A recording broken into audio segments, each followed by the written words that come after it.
पश्चिम बंगाल का चुनाव इस बार सिर्फ वोटों की लड़ाई नहीं बल्कि आंकड़ों और अनुमान की ऐसी जंग बन गया है जहां हर दिन तस्वीर बदलती हुई नजर आ रही है। मुकाबला इतना कड़ा हो चुका है कि जीत और हार के बीच की दूरी बेहद कम रह गई है। यही वजह है कि अब फलौदी सट्टा बाजार के नए आंकड़ों ने इस चुनाव को और ज्यादा रोमांचक बना दिया है। ताजा अनुमान के मुताबिक टीएमसी को 145 से 148 सीटें मिल सकती हैं, जबकि बीजेपी को 140 से 143 सीटों के बीच में मिल सकती हैं। यानी सरकार बनाने के लिए जरूरी 148 सीटों का आंकड़ा दोनों ही पार्टियों के लिए आसान नहीं दिख रहा है। ये भी साफ है कि मुकाबला आखिरी चरण तक पूरी तरह फंसा हुआ है और छोटे छोटे फैक्टर नतीजे तय कर सकते हैं। पश्चिम बंगाल में कुल 294 विधानसभा सीटों पर चुनाव हो रहे हैं। बहुमत के लिए 148 सीटें जरूरी हैं। पहले चरण की वोटिंग के बाद अब दूसरे चरण की वोटिंग होने वाली है, जिसमें कोलकाता समेत कई अहम सीटों पर मतदान होना है। ये वही दौर है जहां से चुनाव की दिशा और दशा दोनों तय होती हुई नजर आती है।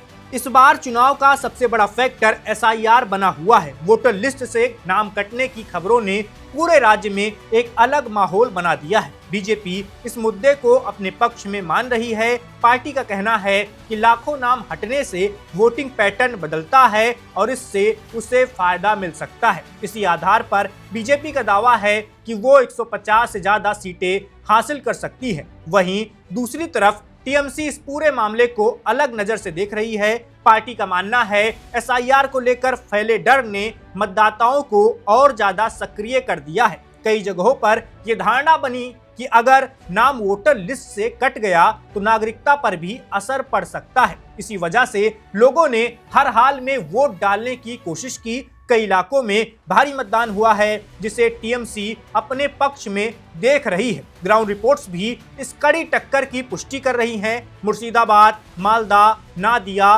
दार्जिलिंग, झारग्राम और संदेशखाली जैसे जिलों में मुकाबला बेहद करीबी बताया जा रहा है। यहाँ कभी बीजेपी बढ़त बनाती हुई दिखती है तो कभी टीएमसी। यही उतार चढ़ाव इस चुनाव को और अनिश्चित बना रहा है। इस पूरे समीकरण में कांग्रेस भी एक छोटा लेकिन असर डालने वाला किरदार निभा सकती है। कुछ इलाकों में टीएमसी के खिलाफ नाराजगी देखने को मिल रही है, खासकर भ्रष्टाचार और स्थानीय मुद्दों को लेकर।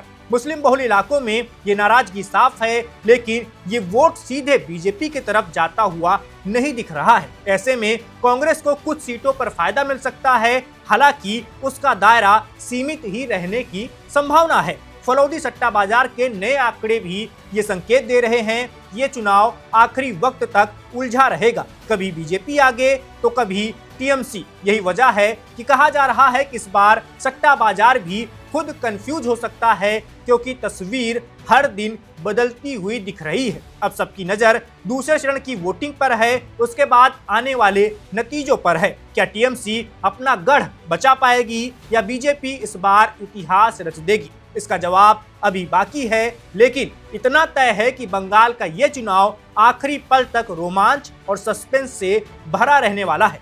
इस वीडियो में बस इतना ही। मेरा नाम वैभव है, आप देखते रहिए one India. Subscribe to One India and never miss an update. Download the One India app now.